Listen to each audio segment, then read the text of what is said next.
Welcome to Let Your Light Shine, the podcast where we illuminate the path to your best self. I'm your host, John Louis Hardrick, and I'm so excited to have you join us on this journey of empowerment and self-discovery. Today, and in each episode, we'll dive deep into the themes inspired by the book, Let Your Light Shine, Unleashing Your Inner Glow through essential self-care practices for empowered women. This podcast is for anyone seeking to cultivate their inner glow, embrace their power, and truly let their light shine. In our conversations, we'll explore different topics that resonate with women and girls from all walks of life. We'll discuss the SHINE method, practical and transformative self-care practices like sleep, proper hydration, tuning into our intuition, and nourishing our bodies while remaining fully engaged. But that's not all. We'll also delve into cultivating joy through hobbies, practicing grace, forgiveness, and engaging in activities that make our souls light up. Each episode features incredible women who share their stories, wisdoms, and insights. They're entrepreneurs, creatives, professionals, mothers, daughters, all shining examples of how embracing these practices can lead to a fulfilled and empowered life. So whether you're looking to ignite a new spark in your life or fan the flames of an existing one, Let Your Light Shine is here to guide and inspire you. Remember, for more resources and information, you can always visit lightshinebook.com. Let's get started and explore together how we can all let our light shine brighter. Join me, John Louis Hardrick, in this empowering journey. Here's to letting our lights shine together. And now, let's dive in to today's episode.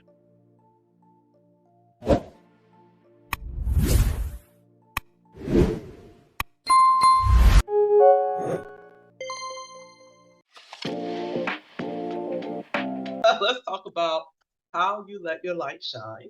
So, as is for sleep, what's your sleep look like? What's the sleep routine? What are some tips? What do you have for our audience? Sorry, Cooley Law School. That's the reason why I ain't getting no sleep. No, I'm kidding. I'm kidding. I'm kidding. But no, my sleep habits, if I could get a nap in during the week, just one, it's like a reset, recharge. Because I'm a true people person, Jocelyn, I'm also an extrovert. I feed off of people's energy. That also means I can sense when something's not right and when something's wrong. Also, it's not always the best feeling to have or the best gift to have, but and some folks use an empath. I'm careful with that word because it can be taken out of context. I'm not in that kind of vein of that, if you will, but I'm very in tune is the word that I use. Yes, I do talk fast. I talk like this all of my life. And it took me to law school actually to say, hey, I process quickly. That's why I think I talk fast. As far as the sleep, definitely need to work on more sleep. With this new role, I'm still adjusting, I'm still navigating through it.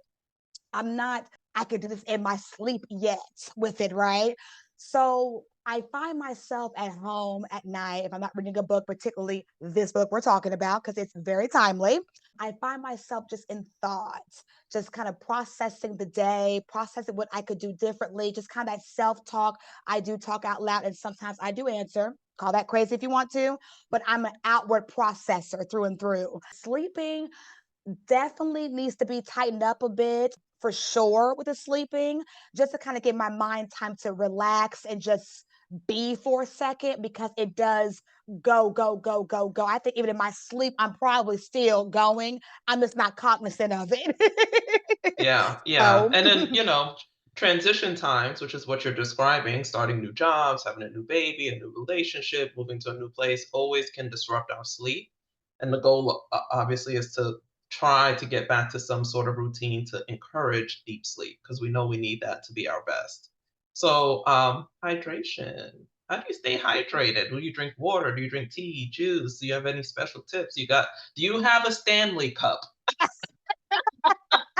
Because everybody and their mama got one, and now these things are like collector's Listen, items and, $100 for a cup. So, and I can't personally get into the Stanley. First of all, I can't justify paying that much money for a cup. Let's be clear. I was taught to live within your means for those who are a little old school out there. But so yeah, I water for sure. I actually picked up drinking more water recently because I felt a little sluggish, if you will. I'm a basketball player. I played all my life, so I know my body, how it feels when it's not at its full capacity, if you will. So I started drinking more water. I drink emergency. I'm going to give Emergency a plug right now. I drink emergency every day.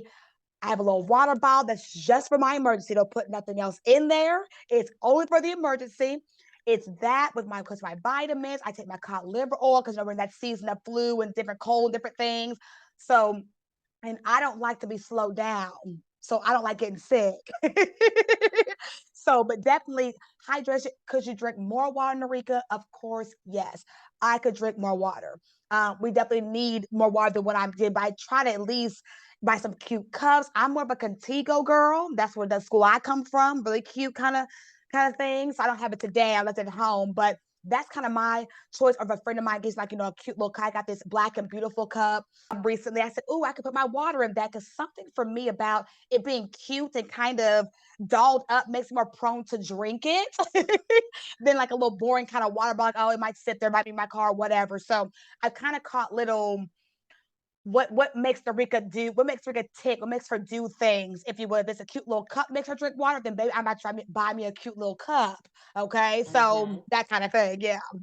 Yeah, we got cute cups that has the design of the book on there, so we got some more cute cups. But that's what I tell people. What is gonna make you drink it, right? Is it the cute cup? Is it having like for me, I have to have water everywhere. I have water here in my home office. I have water in my car. And then I'll reach for it.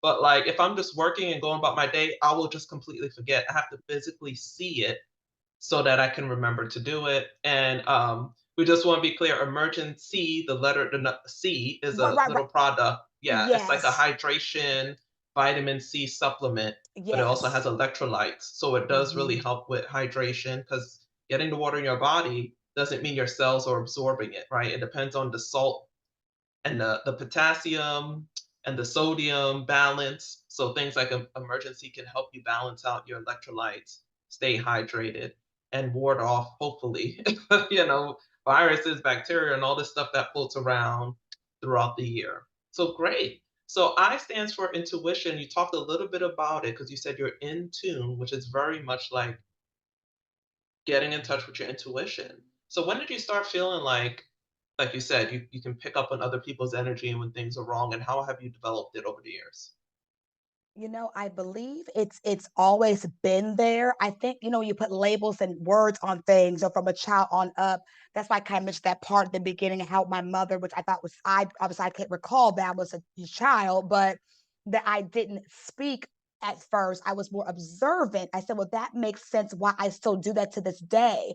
Before thinking about law school, I actually was going to forensic science because it's so detail oriented. That was not my call, obviously, but it was something I did think about because of my gifts, my nature. So my intuitive nature is just in tune with energies around me. And if you're a close friend of mine, it's even more heightened. I think because we have rapport with each other. So that's definitely my intuition, my intuitiveness when it comes to people and just different things. There's been some jobs, Jocelyn, that I've left because I felt the shift. The high school I was working at that I opened up, etc. I left there because that August, before the August when school started, if you will, I should say, I felt it then. I kind of was talking to some of my, colleagues like, hey, are you guys feeling a different vibe in here? And they're like, oh no, what are you talking about? They weren't with me yet. Come that October, they're coming to my, hey, Noreka, I remember you said, I go, see, I told y'all this back in August. So it's on the onset. If I feel a shift, if it's not sitting well with my spirit, I start making moves to make my exit. Of course, I'm very cautious how you make your exit. Don't just up and leave with any kind of way. And that was not it was a hard decision to make because of who I was working with. It's the kids still call me to this day. I'm a godmom to some, I'm an auntie to some, I'm a mama to some that have lost their mother. I'm a different roles for them. I can never change my number because they will have a conniption. So as a badge of honor, like, okay, because I was that person. My room was a safe space for everybody. Students I had in my class or not. It was kind of the room, we had music playing, my energy level was high. I would, joke around with them and stuff. So, but those days that, maybe, John Smith, not to use the actual name, but John Smith would come in. And I'm like, John, are you okay today? Yeah, miss. Yeah, I'm fine, fine. And I'll let it ride. I say, John, come meet me out in the hallway. They don't know if they're in trouble, Jocelyn. They don't know what I'm about to say because I don't show that. I like to keep them guessing, right? It was kind of fun, like a little game for me a little bit. But I said, what's going on?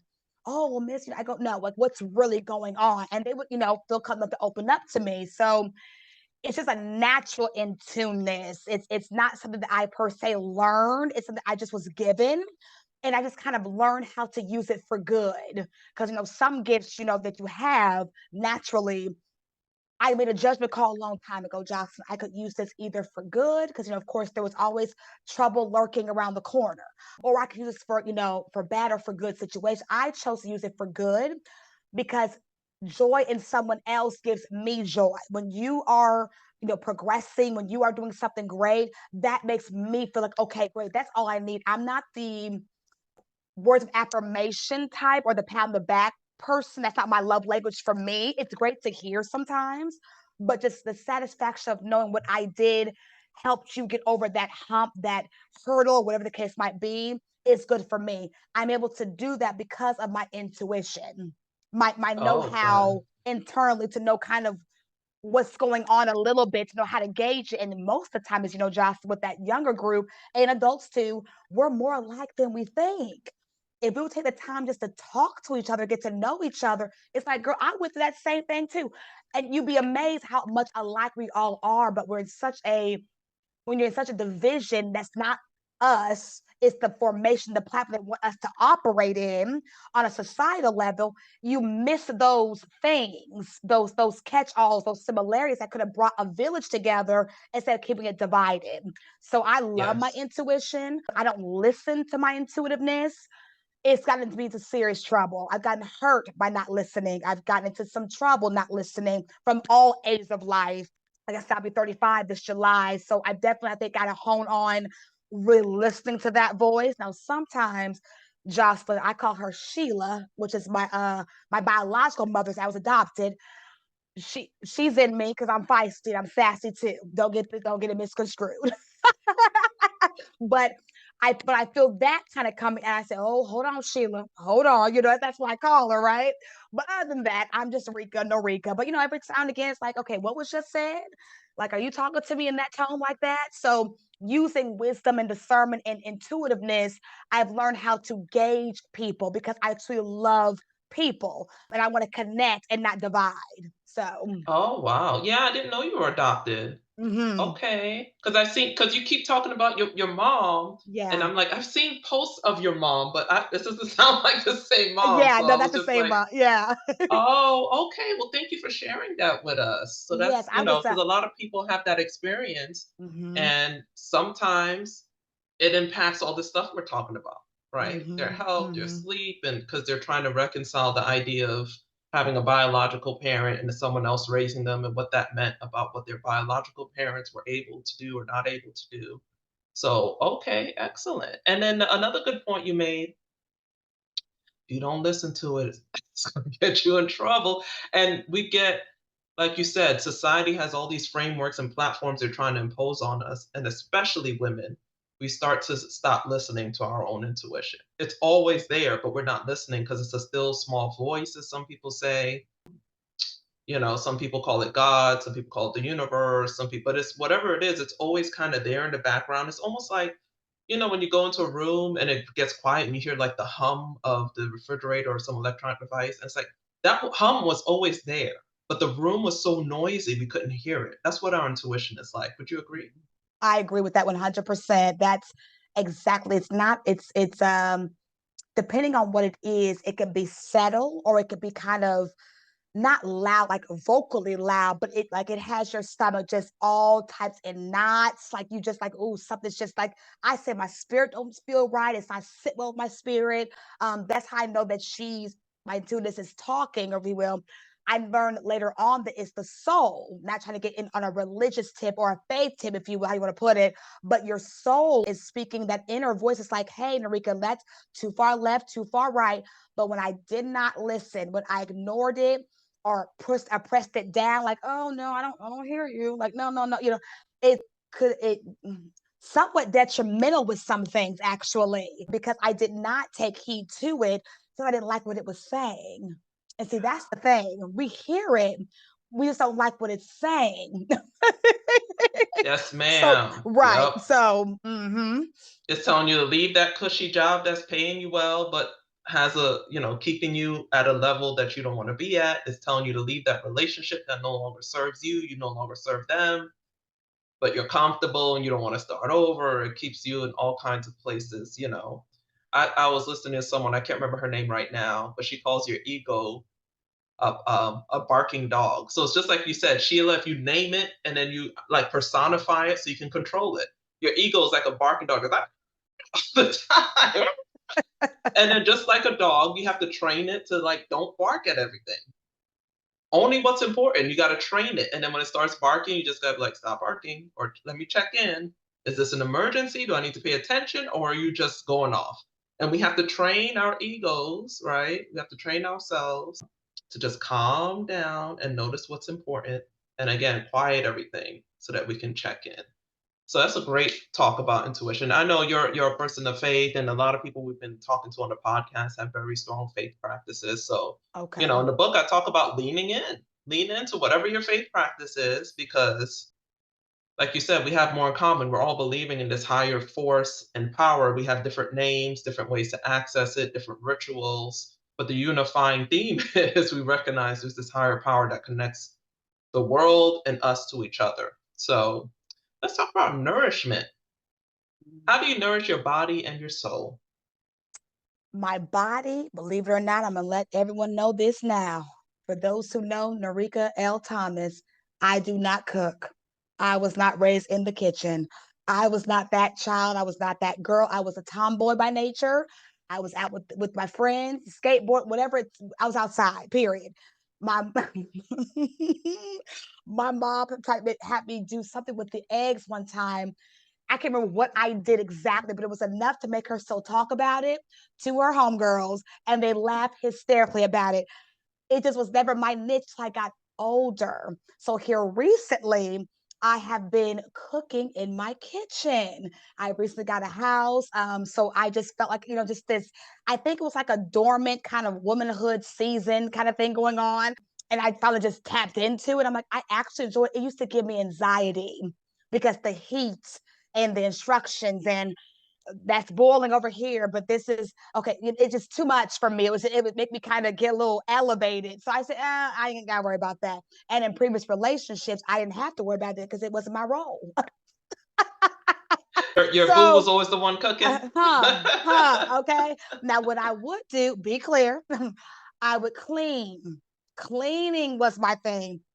And for me, like a couple times I get quiet when I don't feel well, when someone has probably ticked me off and I'm processing how I want to respond. And if you see me cleaning and like I'm not talking, I'm just like, it's not oh, hey, girl, I'm just focused.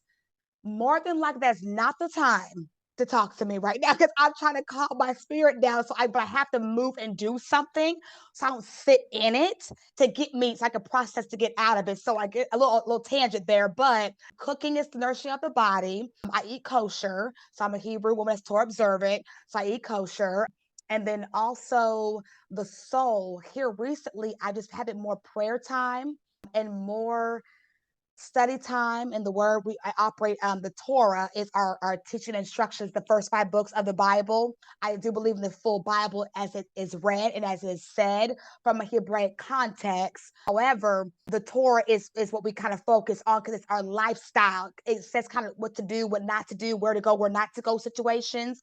don't get too caught up with the perfection of it, but it's just the pursuit of trying to be a better person. That's how I roll with it. Everybody to each his own with that. But that's how I do it, to make sure I'm just whole all together.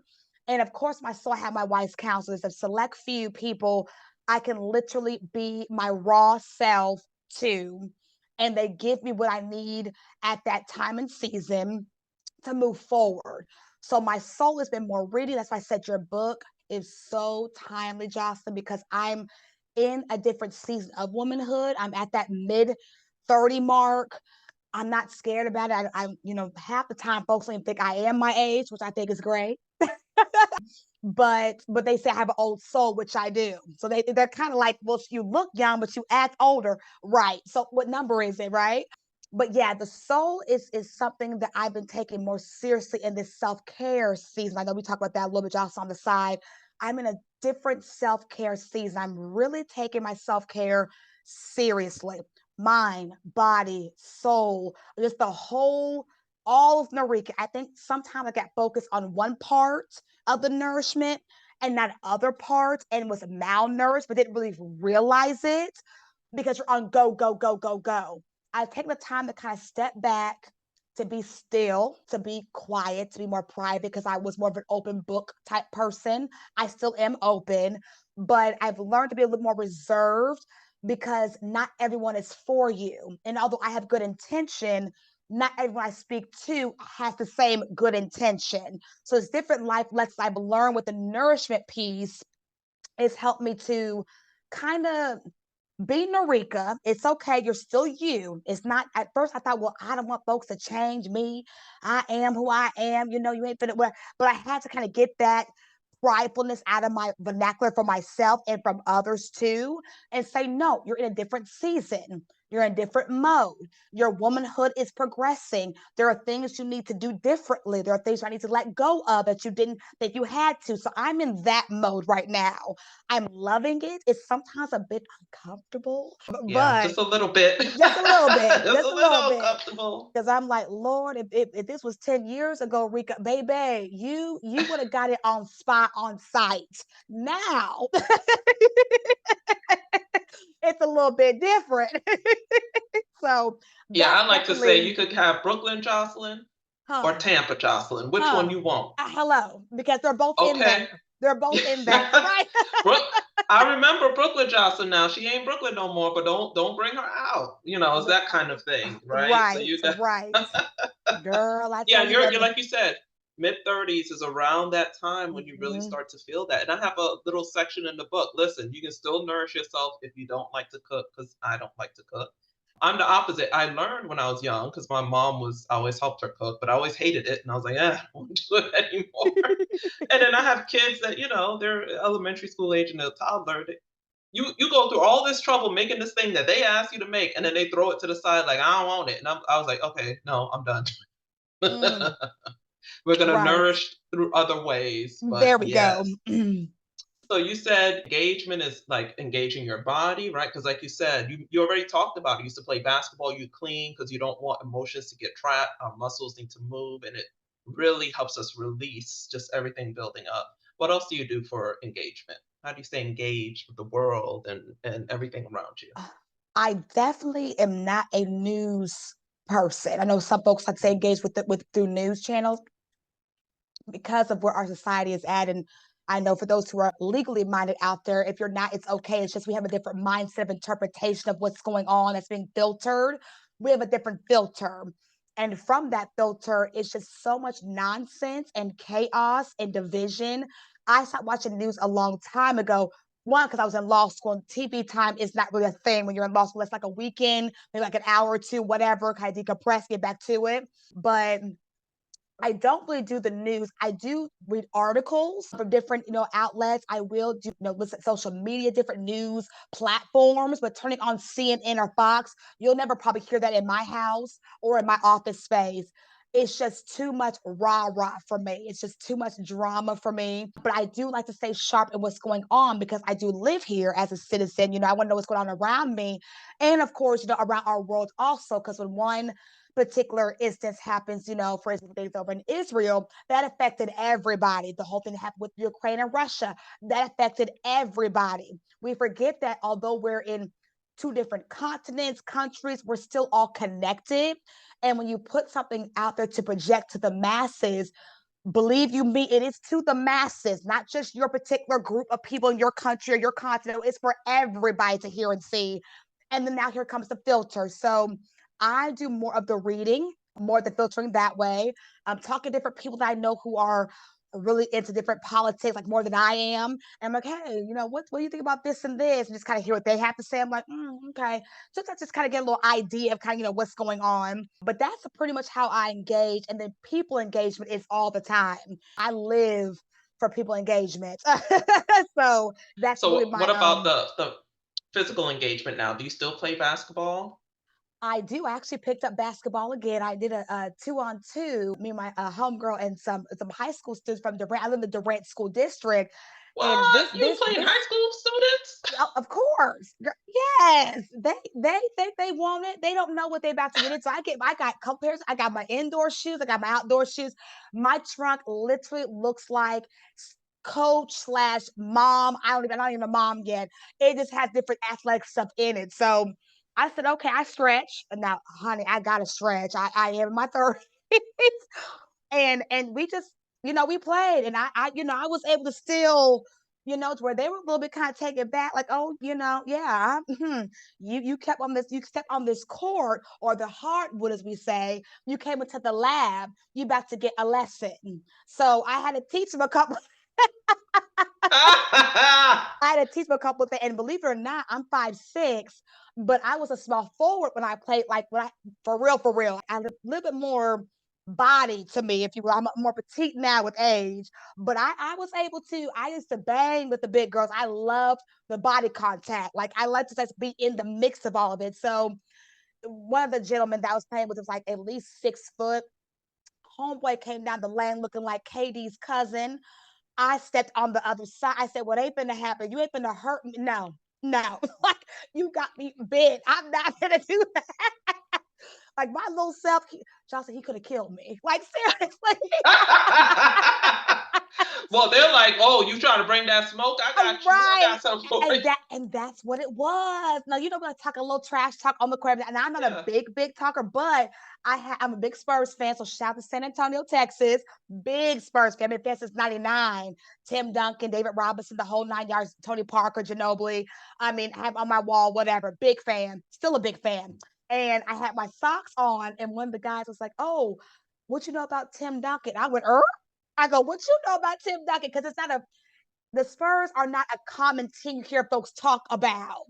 So to hear this young man talk about Tim Duncan and then replicate his play, I was like, okay, let me stretch one more time because I'm going to show you how Tim Duncan really did this play. So I do basketball. I used to coach when I was at the school. I coached Special Olympics, soccer and basketball. I also coached JV and varsity basketball for girls. I was actually going to coach varsity boys before I got the position at Cooley. I've been the first female varsity coach of that school before I got this position. And then, yeah, I think that's about it that I've coached. But yeah, so my dad is 6'8", and he actually went pro. So I literally am echoing him with some things. I echo my mom with some things.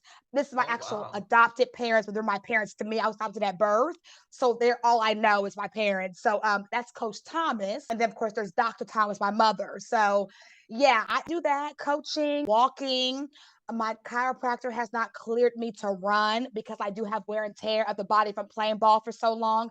I started playing basketball, Jocelyn, I think first grade. I did soccer one season. I said, you got me all the way twisted. It's too much running for no reason. Why are we running so much? Like, And no one's scoring. Like well, how we playing for an hour and it's 1-0. listen, and then they want to put me as the goalie. And I was like, okay, but no, you hit me in my face. That's just asking for a whole different situation at that age. I was a little more of a firecracker then. And I tried softball. It was too hot. And the bugs around I feel like I was itchy and just standing in the heat. So I did try soccer and softball one season. It's been basketball the entire time. I did track and field. Oh, I coached track and field also. I did track. If I was a hurdler, was my sport. The 200, the hurdlers were my sport. So definitely physically always been active. When I'm not physically active, I feel that sluggish kind of thing coming on. I don't like that feeling. I like to feel like I can really be springy and jump up and go and that kind of thing. So I would say Oh coaching, yeah. playing, walking, jogging. Wow. Can't run, but you know. That's a lot. I'm like, oh, you do a little exercise? She's like, hold up, I do. And I'm like, oh, I'm just starting to walk again, because I was the opposite. I'm 6 feet tall, black woman. I'm the most non-athletic, 6 foot tall black American woman you will meet in your life. I don't do Really? sports. I can't run. I Really? can't shoot. I can't dribble. I can't catch. They tried. They kept trying to put me, and I'm like, I have zero interest. I'm a Mm, brain, not I'm a nerd, not a jock. And to this mhm. day, it's like yoga, Pilates, walking. You want me to do anything else? Mm-mm. I got Maybe you. Hey, hiking. right. That's it. That's Yeah. it. And people are like, how you stay in shape? I'm like, barely. I'm barely in shape. And you know what? That's funny I you fake said it. that because some folks think based upon my our because we're more lean women. Although you're taller than I am, but we're lean. They assume that we're in shape. Honey, I'm out of shape just because my body style is not looking overweight. Take that as you want to take that because that's different for each person. They assume, honey, you can be this size and still the Yes. whole 9 yards. So folks kind of Yeah. get that misconstrued too. Mm-hmm. Yeah. There's that American that idealizes thinness instead of health. And health Mm-hmm. looks lots of different ways. And, especially when we're talking about women of color, our bodies really come in so many different shapes. Mm-hmm. And it's so vilified. And they're like, you're not healthy if you have, look like Michelle Obama, even though she's like bench pressing however many and working out 5 days a week. And you're going to tell her she's out of shape, but somebody who's, 25 pounds thinner than her and doesn't work out at Mm-hmm. all is in shape. But, we won't get too much into that. I used that Right. Michelle Obama because she's a well-known figure and she had to deal with that, right? With people attacking her body and saying she was out of shape because she was trying to promote healthy eating at a time when we need that kind of promotion. Of course, like you said, you put yourself out there, you're communicating to the masses. That means you're going to get whatever attacks and accolades, attacks and accolades. And when you elevate yourself and elevate a message, you got to be ready for both. That's Yeah. tough. So, Yeah. yeah, it's been a great conversation, Noreka. We need to second one to We like do. get all the good stuff. Yes. Yes. Let's And drop then the when you have T. your podcast, I hope to be invited as a guest. I'm so Yeah. excited for that. Oh, I'm so excited for this journey, gosh. And for those who don't know, Jocelyn, yes, is PRing her book. It's a phenomenal book. Ladies, nothing against the men, the gentlemen, we love you guys too. But ladies, this book, no matter what season you're in or age, it is so timely right now with what's going on in our society as women, period, not by color per se or decree or size, but just by our gender genetic makeup. We're emotional creatures, and we sometimes get so caught up in that we lose sight of self because we're supposed to be so many things for everybody else. We're nurturers by nature. Jocelyn's book reminded me of that it really is time to take self-care seriously and to make it a priority. I'm calling her book, you can check all of my social media outlets, I'm calling it a movement because this is a movement that we're talking about here, not just a book that you kind of pick up and let down or highlight, take notes, do that, do all that, but movement meaning you should literally be taking what she put on those pages and putting it into action in your own life. So if you ask me, it is hashtag a movement book.